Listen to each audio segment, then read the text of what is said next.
Welcome everyone. This is part 2 of the Ibis Prep July 2023 UBE crash course, and we're going to continue talking about torts today. We've spent the first part of the class going over the torts questionnaire, and we're going to put that to practice right now by doing live essay issue spotting. So I'm going to read the essay out loud. Can everyone see my screen? Yes. All right. Let's look at the call of the question. Under the applicable standard of care, are the facts sufficient for a jury to find that the son acted negligently? Under the applicable standard of care, are the facts sufficient for a jury to find that Big Box acted negligently? Can the customer be held liable for enhancing the son's injury? Explain. So we have, is the son negligent? Is Big Box negligent? Can the son be held liable for enhancing? Can the customer be held liable for enhancing the son's injury? And assuming that only Big Box and the customer were negligent and can be held liable, can the son recover the full amount of damages from Big Box only and explain? Do not address the effect of any Good Samaritan statute. Okay. So Good Samaritan statutes, if anyone doesn't know, are state laws that require you to act affirmatively to help someone who's in trouble. Some states have them, most don't. Exactly. A mother was shopping with her 6-year-old son at Big Box store. The son was visually impaired, so his mother, concerned about crowding and jostling with other patrons, restrained him by placing her hand on his shoulder and instructed him to remain in her grasp. Despite his mother's efforts, the son broke free of her grasp and ran towards a nearby candy display. So we have a 6-year-old kid. The kid is visually impaired.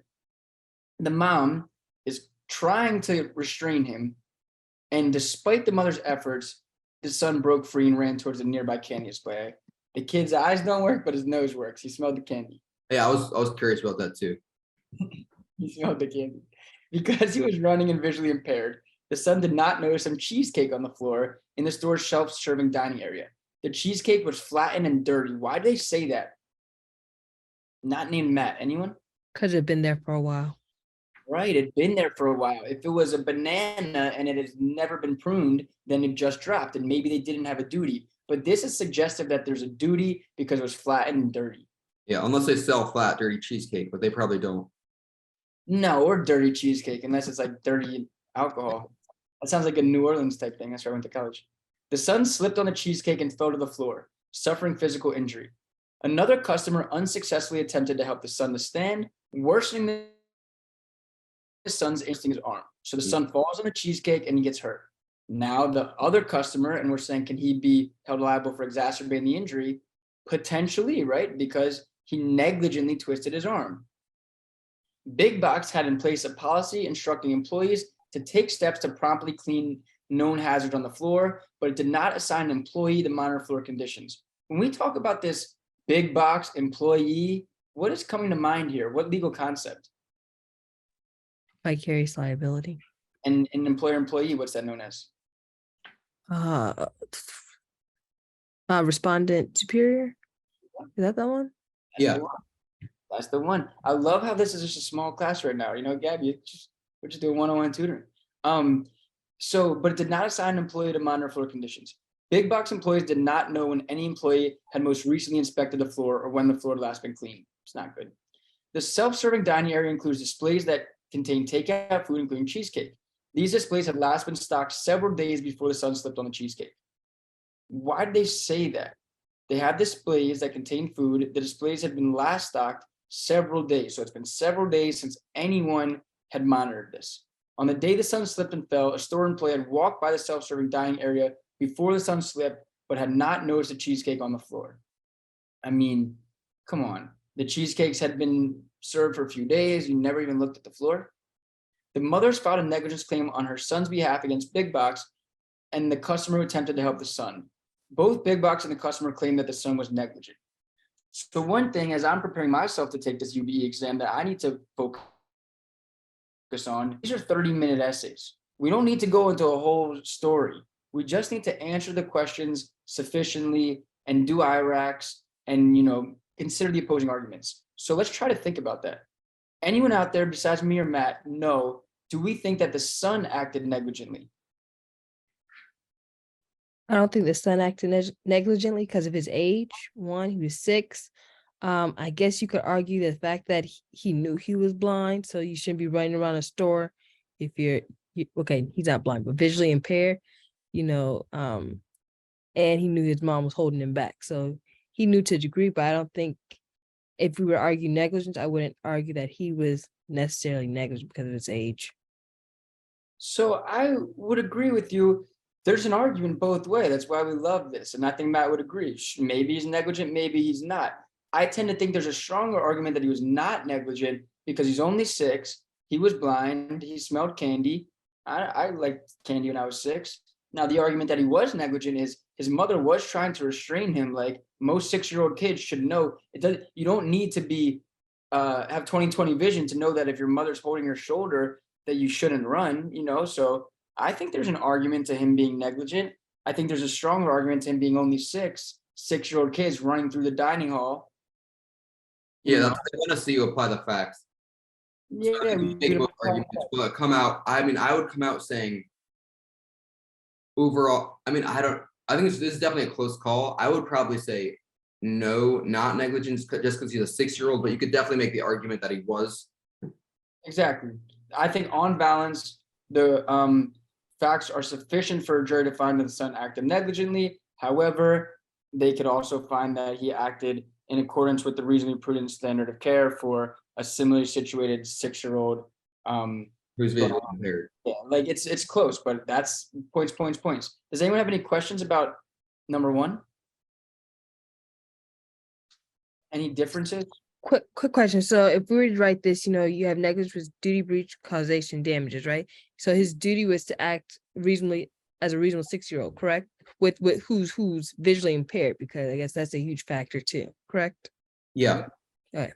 And we said that earlier, that mental incapacity, maybe not, but definitely physical incapacity. This child would be compared to a similarly situated 6-year-old blind or visually impaired person, right? We're definitely going to take that into consideration. And I think, like it's not his fault. 6-year-old kids run to candy. 6-year-old blind kids slip on things. I think that the kid I don't think the son acted negligently. I think the court will find that the son did not act negligently and he acted in accordance with a similarly situated kid under similarly situated circumstances. However, there is a strong argument that by the mom holding his shoulder and him running, it had nothing to do with him not being able to see. There could be some negligence. It could be. You could argue that he was negligent and get most or all of the points. Yeah, you can either way, right or wrong, you can get the points. All right. On the applicable standard of care, are they sufficient to find a jury? Are the facts sufficient for a jury to find that Big Box acted negligently? So this goes back to what Gabby was saying in terms of respondent superior and vicarious liability, right?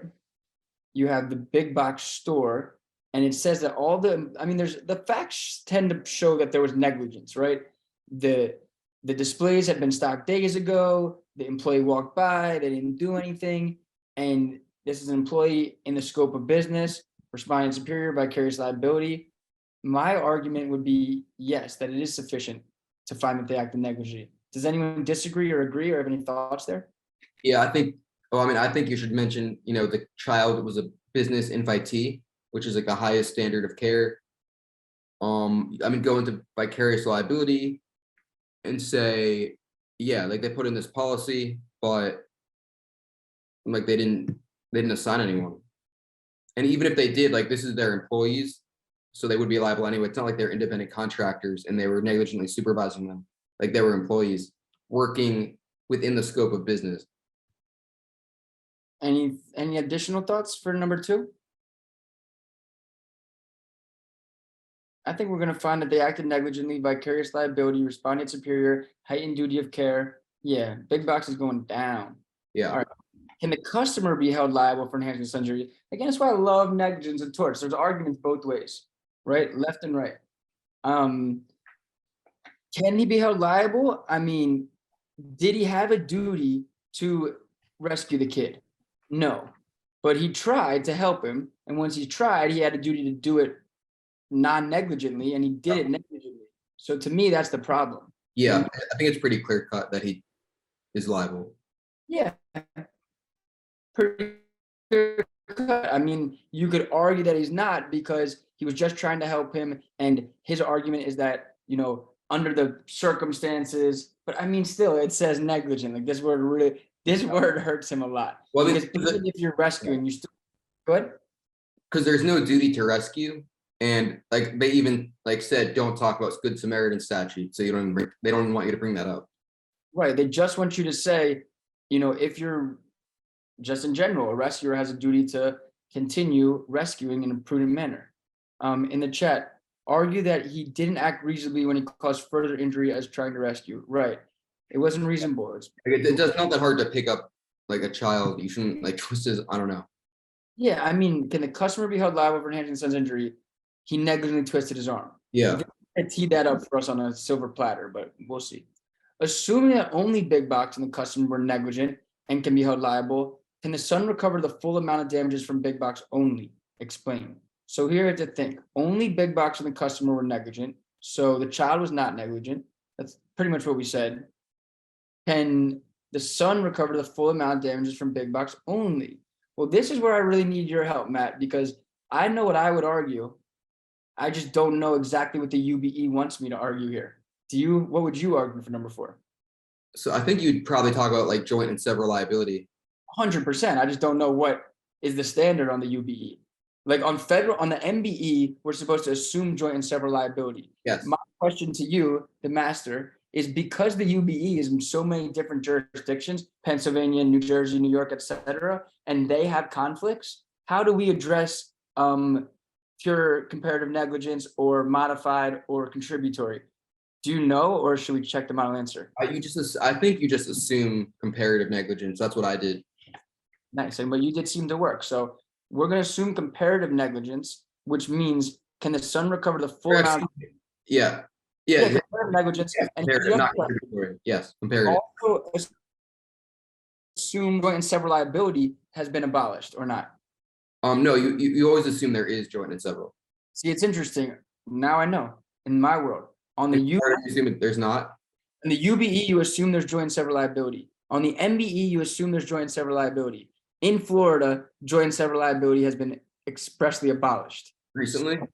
No, just in general. Like we just don't do joint and several liability down here. But on federal, UBE and MBE, we can combine and say that we assume joint and several liability and we assume pure comparative negligence, which is what I suspected. My suspicion would be that the same way they do it on the MBE, they got to do it on the UBE because it's federal law and it's generic. So we're going to assume pure comparative negligence and joint and several liability. In that case, I would say yes, you could recover the full amount of damages from Big Box because the important thing to note is that the other customer enhanced the damages, but rescuers are like a rescuer acting like negligently is not a superseding cause. You got to go into that discussion. It's foreseeable. It's absolutely foreseeable that if someone slipped on a cheesecake, that someone would negligently try and rescue them. And there's no supervening event here that cut off liability. Therefore, I think you can recover the full amount of damages from Big Box only, and then Big Box would have to seek, just like we talked about, contribution or indemnity from. Exactly. Yeah. Like if the customer said, you know what, I hate kids, and just wrenched his arm on purpose, that would be a superseding cause, but that's not what happened. Right. If the customer would have been like, oh, a weak kid on the floor, now's my time to rob him. And when he robbed, that may be different, but this was very foreseeable. Yeah. A little blind kid who just tripped on a banana or on a cheesecake, I'm going to help him too. Come on. I'm probably going to be more careful, but it's foreseeable that someone in that is negligent. So I think we're saying we don't think that the kid's negligent. We do think that Big Box is negligent under responding superior. We do think that they should be held liable because it was negligent. We do think that Big Box can be held fully liable under the theory of joint and several liability, and then would have to seek indemnity or contribution. Let's see. Dun, dun, dun, dun. Oh, shoot. Anyone have any thoughts about that before we read the answer? My question is, how detailed are we supposed to be on these essays? Because to me, 30 minutes is short. You have It 4 is short. questions to answer. I mean, how do you give that much? I mean, to me, that's a lot of detail in 30 minutes. So look, 3-page essay, not bad. That's maximum. Look, each question is answered in 3 paragraphs, it seems, right? This is conclusion. They did, I can't believe I'm using this word. They did the crack method, right? They Yeah. did conclusion, rule, analysis, conclusion. I'm not a fan of that, but you definitely can do that. Yeah, I do the IRAC too, but It gets you no more points and it takes longer. So I would do IRAC. I do IRAC too, because also IRAC, if you start with the conclusion and you're wrong, then you give the reader a bad taste. I'd Yeah. rather end with a weak conclusion. On balance, the court would likely find. But when you're saying how long are they, Gabby, I know that you took Florida, and congratulations, but these are shorter, much shorter essays. Half the, 30 minutes and opposed to an hour. So that's kind of a good way of thinking about it. It's half the length. You don't have to go into this is the whole background and all the related issues. You just kind of have to answer the questions, but make sure you are doing an IRAC, and the R is very important. I heard Matt say that A is the most important, the analysis, which is fair. I think the R, I mean, they're all important, but the R is, Yeah. the A is the one that any good writer could do. The R is the one that any good lawyer could do. You have to know the rules of law. So you need to be a good lawyer and a good writer. And how detailed should they be, Gabby? Just stick to answering the question, not going too far off, but giving yourself an opportunity to get points. You definitely need to hit. I mean, look, this is a good rule statement because look, it just says this is what the standard for negligence is. Bam, bam, bam, bam, bam, got them all. Then duty of care. What's that? Here it is. Then duty of care for a child, and duty of care for someone with a physical disability, and that's it. Yeah, it seems to be 3 to 4. I'd say 3 to 4 paragraphs per question is decent. If it's only a 1-question essay, then make it. I'd say 3 pages is what you're looking for. 3 pages. So the facts are sufficient for a jury to find that son acted negligently under this applicable standard of care. The issue is whether the son breached the duty of care of a child of similar age and intelligence. The prima facie case for negligence is a duty owed by the defendant to the plaintiff, a breach of that duty, the breach is factual and legal cause of the harm, and injury to plaintiff's property or person. In general, the duty of care owed to all foreseeable plaintiffs is that of a reasonable care. A child is held to the standard of care of a child of similar age, intelligence, and experience. In addition, any physical attributes that are relevant are considered in determining whether the duty of care was breached. Here, the son is 6 years old and will be held to the standard of care of a child of similar age and experience. In addition, he is visually impaired. That is relevant training to determine whether the son breached the duty of care by running out of his mother's grasp to the candy display. It likely was negligent for the son to run out of his mother's grasp. His mother took care to restrain him by placing her hand on his shoulder and told him to remain in her grasp. Nonetheless, he broke free of her grasp. On the one hand, see, perfect, it might be reasonable for a 6-year-old child to run free of his mother's grasp, especially in a large store where he sees candy. However, because he was visually impaired and she knew that he was visually impaired, it was likely negligent for him to run away. While the facts are likely sufficient to support a finding that the son acted negligently, it would be a question of fact for the jury. Exactly. Like, it was yes or no. They went with yes, it was negligent. I mean, they were really hinging on because he was visually impaired, he wouldn't have seen the candy, so why would he run away? A lot of things to consider there, but they totally came up with it's a question of fact for the jury. On the one hand, this, on the other hand, that. We're just talking about negligence. And 6 years old, he'll be held to standard of care of a similar age and experience. Like I tell students all the time, that's why I do IRAC, because they're saying the facts are sufficient. Well, we would have gotten it wrong if we did crack. We would have said the facts are not sufficient, and the reader would have been like, wait a minute, that's not what my rubric says. So you're better off doing all this, which we had a 98%, literally, our essay was 98% the same. We just came to a conclusion that we believed was slightly different, but I think you can argue this either way. All right. Are the facts sufficient for the jury to find the big box acted negligently? The facts are sufficient. The issue is whether he breaches duty of care to the son. Negligence is laid out of above. As discussed above, the general duty of care is that of a reasonably prudent person. The duty is owed to all foreseeable plaintiffs. However, in the case of an invitee, someone who's on the premise for business purposes of the landowner owes a heightened duty of care to inform about or make safe known hidden dangerous conditions, and also to conduct reasonable inspections. Here, the son is present at the store with his mother, who is an invitee. Thus, the son's an invitee as well. Good job, Matt. The issue is whether big box breached the duty of care. Big Box had a policy in place to ensure that employees promptly clean hazards on the floor. However, it did not assign an employee to monitor floor conditions. In addition, employees never know when another employee had most recently inspected or cleaned the floor. This is likely a breach of the duty of care because Big Box is a landowner owed a duty to its shop or invitees to conduct reasonable inspections. The facts indicate that the dining area is self-serve, where it would be foreseeable that people would spill in the area. In addition, the area had been stocked several days before the incident. On the day of the incident, a store employee walked by the area but did not notice a cheesecake on the floor. Overall, Big Box likely breached its duty of care by not enforcing standards for conducting reasonable inspections of the area. The plaintiff will be able to prove causation and damages as well. Causation requires that the defendant's breach of the duty of care be both the actual cause and the approximate cause of the plaintiff's harm. An event will be the actual cause of a harm when, but for its occurrence, the event would not have happened. Here, Big Box's breach is the actual cause of the son's harm because, but for Big Box not having reasonable inspection procedures, the son would have slipped on a cheesecake that was negligently left there. Proximate cause, on the other hand, is a limitation on liability and holds the defendant liable only for foreseeable harms flowing from this conduct. Here, the defendant's conduct was also the proximate cause of the son's harm. It is foreseeable that if inspections are not conducted in an area where people self-serve food will spill and remain on the floor, where customers will slip on them and be injured. Thus, the defendant's conduct is both the actual and proximate cause of the son's injuries. Lastly, the son can show damages as he fell on the floor, suffering physical injury, and was also further damaged by a customer's assistance in the form of a twisted arm, as discussed below. Thus, the facts show that the jury could find that Big Box acted negligently under the applicable standard of care. I mean, I don't even think they mentioned respondent superior. They just went into duty, breach, causation, damages. But to me, it seemed important to mention that, Big Box. Yeah, I get that. Like, you don't have to mention it because, like, you're suing the store for failure to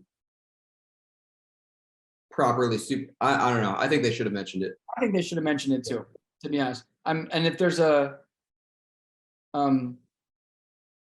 second answer, right? Yeah. Negligently. I wonder if they mentioned respondent superior. No. And you can see, look, this second answer, Gabby, there's two model answers. This one, they only did 2 paragraphs. This one, was way shorter. Okay. And then, can the customer be liable for enhancing the son's injury? The customer can be. The issue is whether he negligently rescued him. Well, there's no general duty to assist others in peril. One who comes to the aid of another must conduct the rescue with reasonable care. Where a rescuer negligently rescues someone, making his condition worse, he will be held liable for the subsequent injuries. Here, a customer tried to help the son to stand up, but in doing so, negligently twisted his arm. The customer did not have a duty to assist the son. However, by attempting to come to his rescue, the customer assumed the duty that he would act reasonably in doing so. Because the customer negligently twisted his arm, he breached that duty. In addition, this breach of the duty was the actual cause of the son's subsequent harm, because but for the negligent rescue, the son's arm would not have been twisted. It is also a proximate cause of the harm because it's foreseeable that if a rescue is undertaken negligently, further harm, such as a twisted arm, will occur. In addition, damages in the form of a twisted arm can be shown here. Thus, the facts are sufficient to show that the customer can be held liable for enhancing the son's injury. We were right on top of that, right? He acted negligently when he was rescuing. He never had a duty to rescue, but once he started, he had to do it prudently. If only Big Box and the customer are negligent or held liable, the son can recover the full amount of damage from Big Box. The issue is whether negligent parties will be jointly and severally liable. In general, a tortfeasor is liable for all foreseeable harm resulting from his conduct. This includes intervening acts of rescue because peril invites rescue. That's a key concept that we've taken from today. Peril invites rescue. Thus, it is foreseeable that someone would come to the aid of another in peril and possibly make the harm worse. Here, Big Box will be found negligent as discussed above in 2. In addition, even if the customer was negligent himself in inflicting the additional harm, this additional harm is within the scope of foreseeability flowing from Big Box's harm. Thus, Big Box will be jointly and severally liable to the son for the full amount of damages for the son's injuries. Note, however, that while Big Box will be liable to the son for the full amount of injuries, it may have a claim for contribution from the customer. Contribution allows one tortfeasor to recover a portion for the damages from another tortfeasor, where each was found partially responsible for the harm. Nonetheless, this will not affect how much the son can recover directly from Big Box.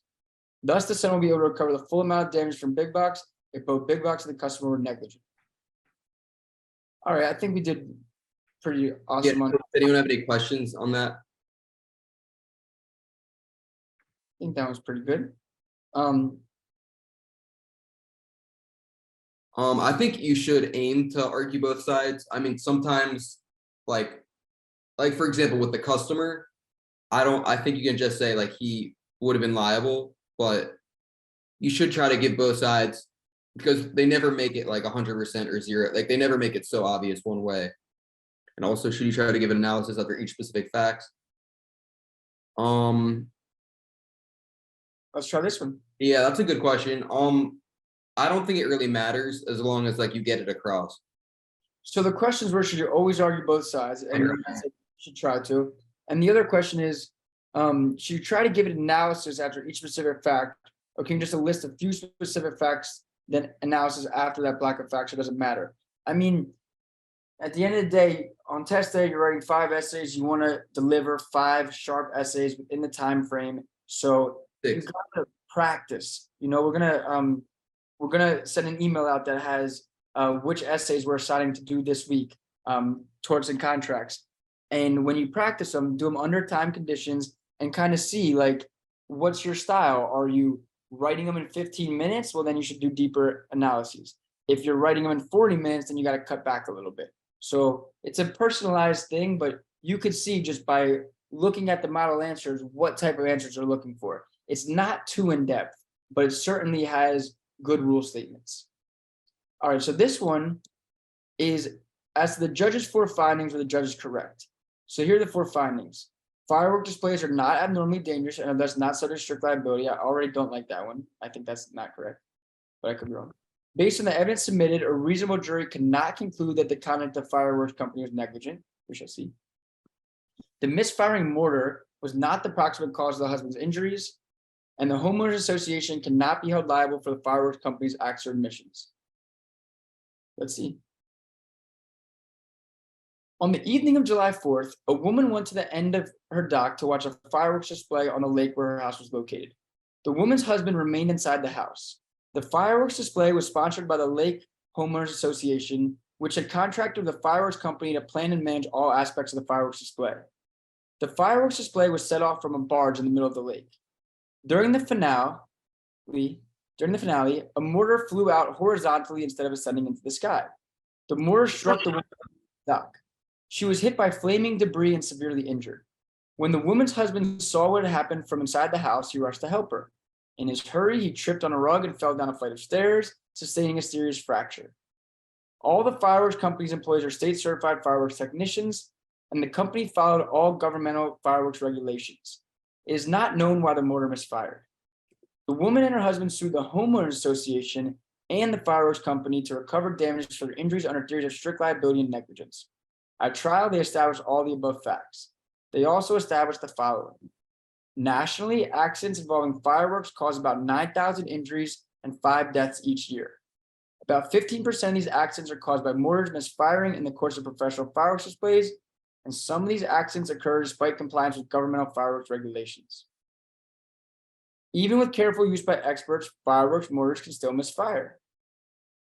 Although a state statute requires a safety zone of 500 feet from launching the site of fireworks when those fireworks are launched on land, the statute does not refer to fireworks launched on water. Neither the Homeowners Association nor the fireworks company established such a zone. That seems bad. And they were in the middle of a lake. The average fireworks to shore distance of the display was 1,000 feet. The woman's dock is 450 feet from the location of the fireworks barge. At only 3 other points on the lake is there land or a dock within 500 feet of the fireworks barge location. After conclusion of the plaintiff's case, both the Homeowners Association and the fireworks company moved for directed verdict on the basis that the facts established by the evidence did not support a verdict for the plaintiffs. The trial judge granted the motion based on these findings. As we said, fireworks displays are not abnormally dangerous activity and thus are not subject to strict liability. Based on the evidence submitted, a reasonable jury cannot conclude that the conduct of the fireworks company was negligent. The misfiring mortar was not the proximate cause of the husband's injuries, and the Homeowners Association cannot be held liable for the fireworks company's acts or omissions. Let's start with the first one. Fireworks displays are not an abnormally dangerous activity and are thus not subject to strict liability. Anyone have any thoughts about this one?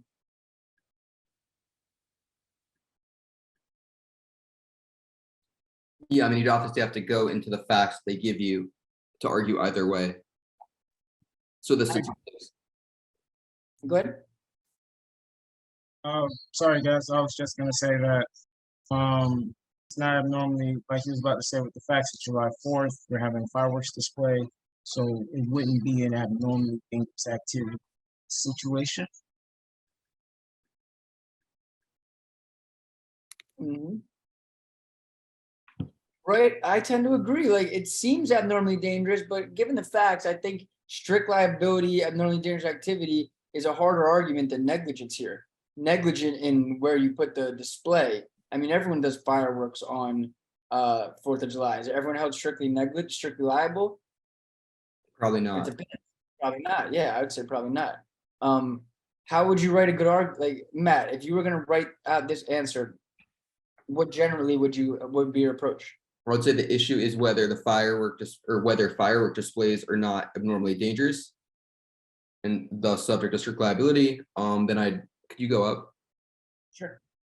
I would then go into the rule, like what is an abnormally dangerous activity. We'd go into like the definition of that, and then we'd go into the facts. So we'd say, I mean, here it seems pretty. 15% of accidents are caused by mortars misfiring, Mhm. which would be which kind of implies that the rest of the accidents just happen no matter, even if you do everything right, and then even by careful use. So there can still be misfiring. So like thousands of people are getting injured, people are dying because of this, and then the safety zone thing.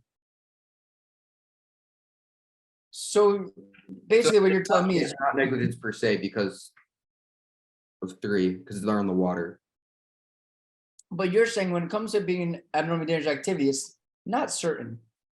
I don't think this is really clear whether I don't think it's like obviously an abnormal activity. And the thing is, what's an abnormally dangerous activity? An activity where It's not in common usage. right, and here it's 4th of July, fireworks, that seems normal, but then 15%, 9,000 injuries a year, 5 deaths. I mean, seems a lot. With there's an argument there. All right.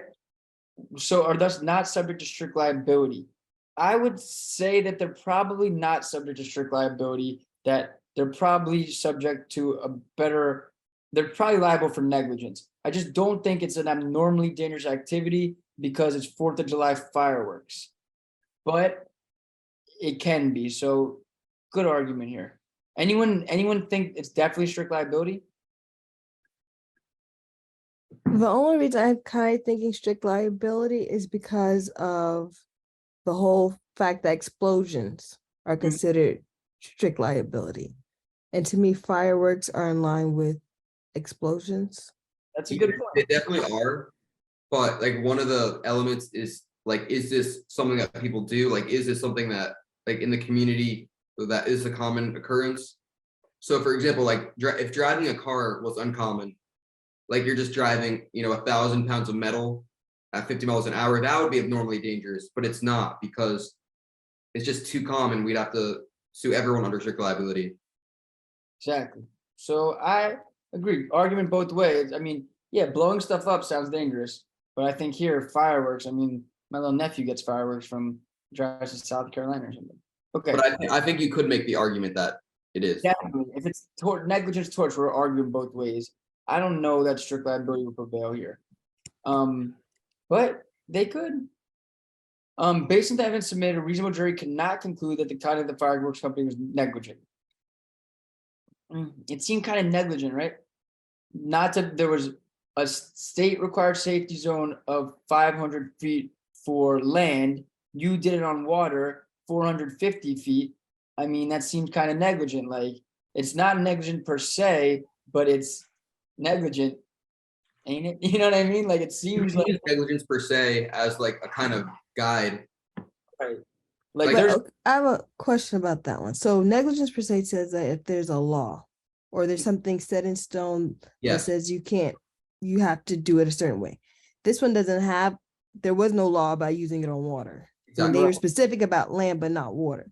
So then you can't really could we really use, I mean, I would argue it, but would that really be a basis to say negligence? It's not per se, but you can use it as an example. So like this is negligent. One reason we think it is negligent, or we're arguing that it is negligent, is because fireworks often require a 500-foot safety zone, even though this is on water and thus the law isn't set.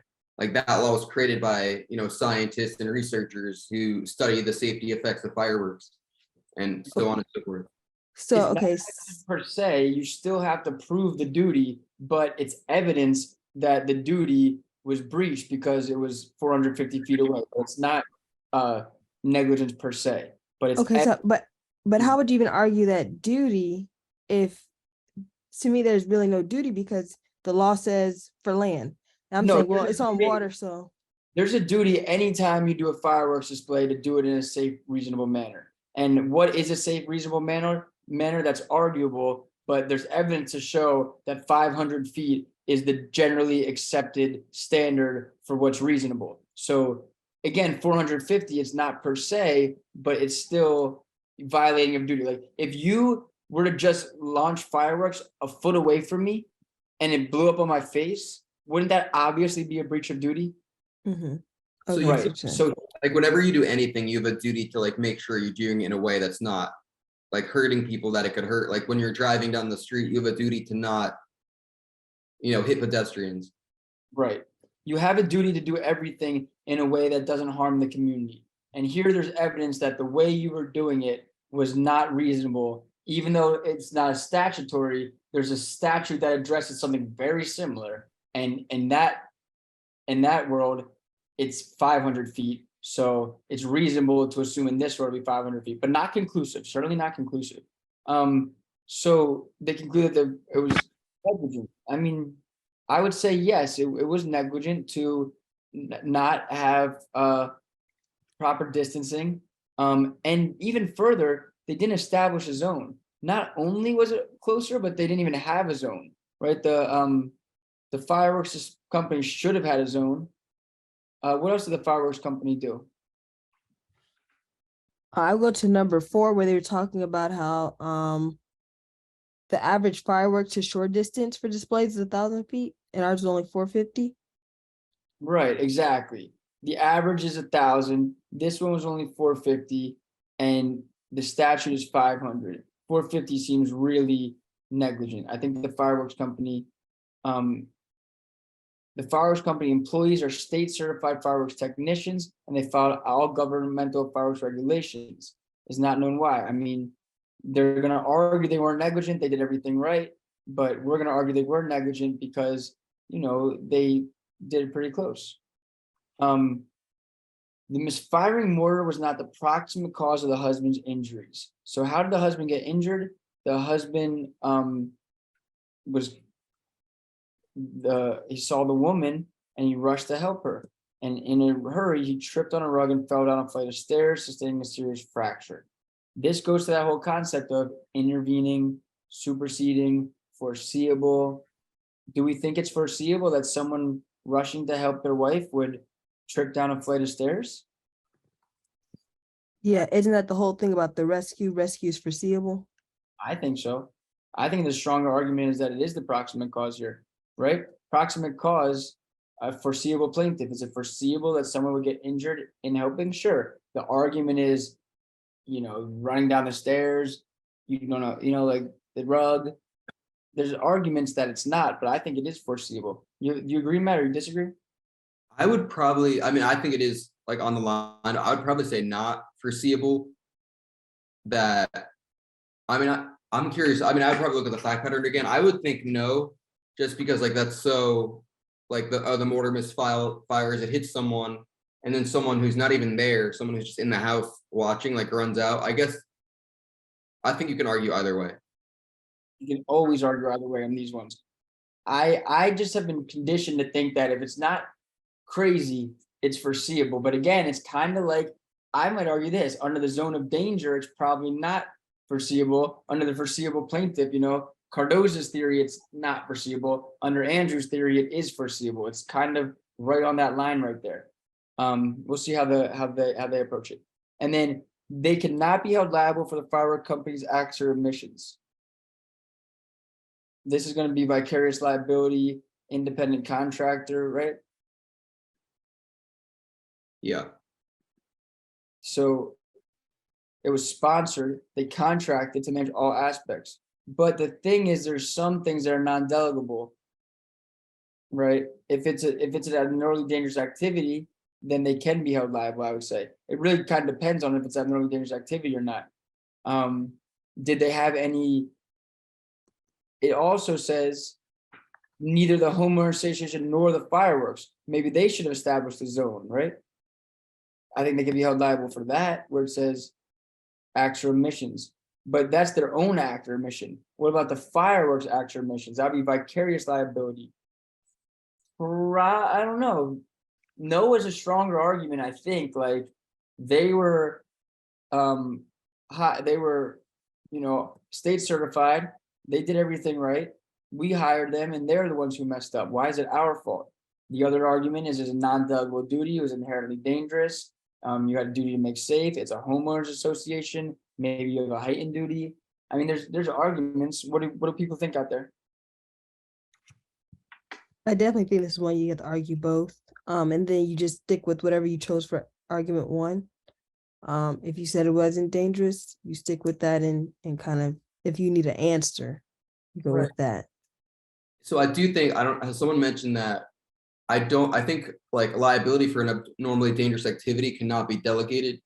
But That's oh yeah, but it depends, like, do we think this is abnormally dangerous or not? That's literally what she said. If number one sorry. said it was abnormally dangerous, then it was non-delegable. If it's not abnormally dangerous, then it potentially could have been delegable, and they're independent. Yeah, it really depends. So you got to write an argument. I mean, sure, the model answers are strong. They're like, this is the answer, and I'm sticking to it. I tend not to write like that. I would rather write, this is their side, this is that side. On balance, I kind of think this side, because you don't know if you're going to be right or not. So don't be like, I have to write a super strong answer that just picks a side. I'd rather you write answers that consider both sides. All right, let's see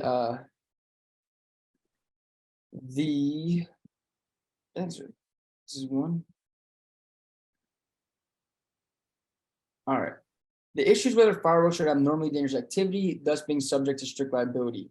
As per rule, an activity considered abnormally dangerous is subject to strict liability when the nature of the activity enacts a duty to conduct the activity in a reasonably safe manner. Despite the effort to make the activity safe, it cannot be conducted in a safe manner, and the activity is not common in the community. That was important, not common in the community, and that cannot be conducted in a safe manner. They're kind of like conflicting with each other here. It doesn't seem like it can be conducted in a safe manner because 10,000 people are getting injured, but it is common in the community. When both these problems have been met, then there's a finding of an abnormally dangerous activity. So let's see.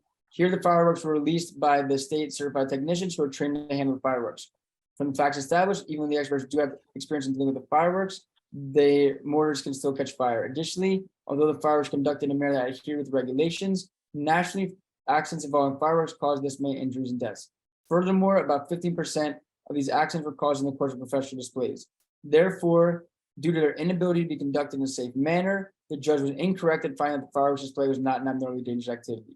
Right? So, we were arguing back and forth, fireworks, is it abnormally dangerous or not? They want us to focus on, can it be conducted in a safe manner? Let's definitely tease that out today. If it cannot be conducted in a safe manner, then it's an abnormally dangerous activity. Here, the facts show that there's no way to conduct in a safe manner. Now, the other prong was that's common in the community. I mean, it says when both of these prongs are met. Our argument that was it is common in the community. It's fireworks on 4th of July. So again, argue both ways. And we see this all the time, that a good answer just has the good definition. The issue is whether a reasonable jury could find the kind of the fireworks company was negligent.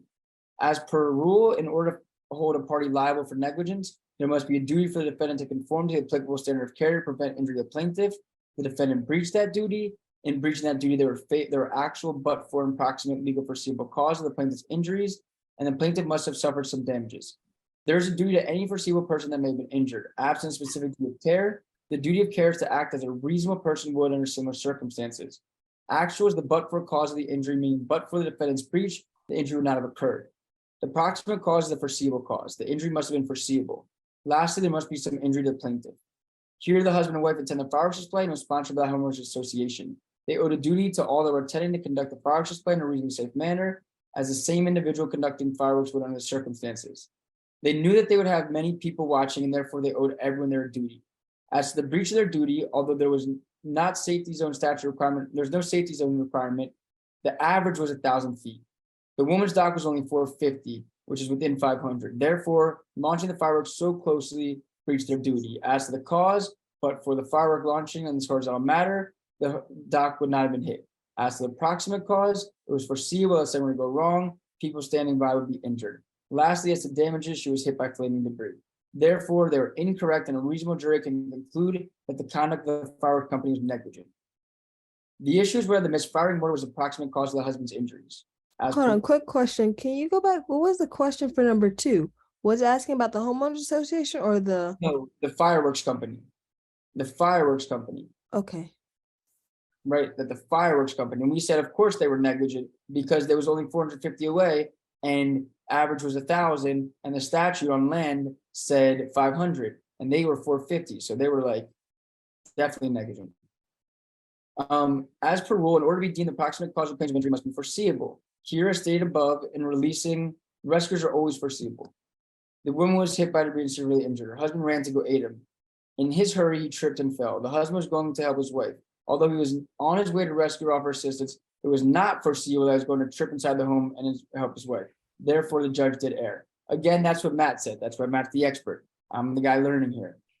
Argument both sides. We talked about, was it foreseeable that he was going to trip inside the home? I would argue that it's foreseeable, but as I was saying, Cardoza, Andrews, maybe, maybe not. Like, it's a good argument either way, or at least we were on top of the issue. Yeah, I'd be curious to see what the other answer said. Sure. So Okay. I definitely think you could make the argument. I just think it's too far.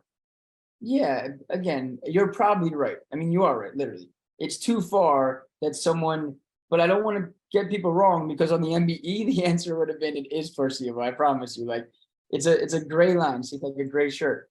It's gray, and that's what negligence is all about, arguing both sides.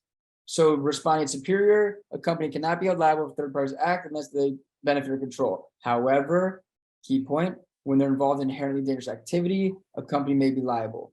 So here it was inherently dangerous activity, and like we said, they're going to be liable because you can't delegate inherently dangerous activity. So from this one, we took away a few big points. You can't delegate inherently dangerous activity, and a way to measure inherently dangerous activity is if it's possible to do the activity in a safe way, and here there was evidence that it couldn't be done that way. The first one that we did was about negligence and the 6-year-old kid, and we were talking about enhancing the injury, and if you're negligent in rescuing, you're going to be found negligent. And this thing right here, peril invites rescue. So two of the things I liked so far from today were peril invites rescue, and that if you are, I'm sorry, what's the one we just did? Oh, the abnormally dangerous activity. Right, peril invites rescue, and abnormally dangerous activity cannot be delegated. So we can remember two things from today: peril invites rescue, and abnormally dangerous activity cannot be delegated. The last thing I want to do super duper quickly is just look at what the last one we were going to look at today was, not to read it or anything, but just to see what the issues were so that we're like, okay, these are issues that we should feel comfortable with. It was a market share liability question.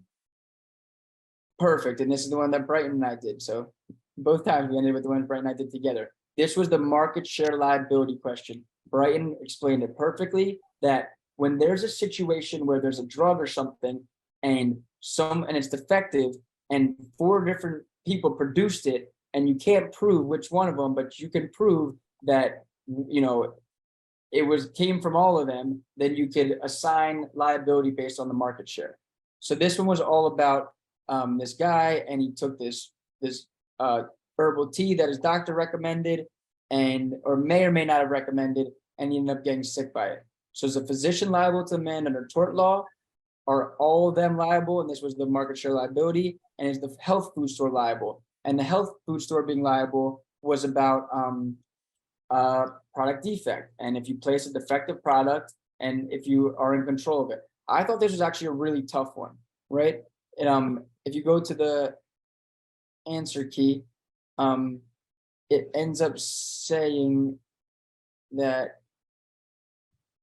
the physician is not liable for negligence because he breached no duty, right? He had a duty to act as the average professional would in the country, right? A national standard rather than a local standard. And his argument was weak because he just said he gave him advice, but he never breached his duty. Maybe it could be, but they end up saying that he didn't breach his duty, and that part I didn't think was difficult. Therefore, the court found the doctor was not liable because there was a lack of proximate cause. The man versus the 5 U.S. companies was a strict liability. There must be a commercial seller, defective product. It was defective when it left the hands of the defendant. It was foreseeably used and it caused damages. There was 5 companies. So that's when we brought up the, Summer v. Tice, when all defendants are culpable, the burden would shift to them to show that each was not culpable for a particular product. However, the theory was that using negligence case and here's strict liability. So again, it's negligence, not strict liability, but it's for market share participant. And then we have the strict liability for the food store. That one was just like that. I'm trying to see if there was 2 answers to this one. There definitely. Definitely is, right?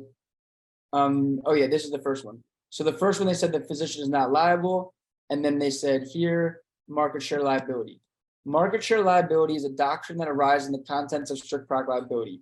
Under the doctrine of strict product liability, a commercial seller of products is liable for cause harm by a defective product that leaves its hands in a reasonably dangerous condition.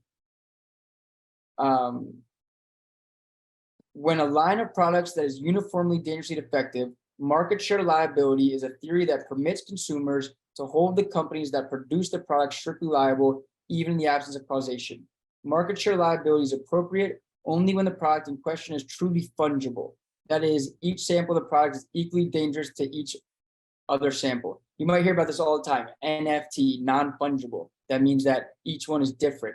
Fungible means they're all the same. So when the products are all truly the same, like a generic drug, they're equally dangerous. So that's a market share liability. So from this one, we learned the market share liability. From the other one, we learned that danger invites peril. And then from the third one, we learned that an unreasonably dangerous activity, you cannot delegate the duty. So these are long sessions. I really thank everyone for joining with us. First part, we went over the questionnaire. Second part, we went over 3 essays. And as Gabby was asking, the essays are not super long like you might see in other states. They really just want you to identify the issue, consider the argument, and come up with a conclusion. So I hope everyone really enjoyed today's lecture.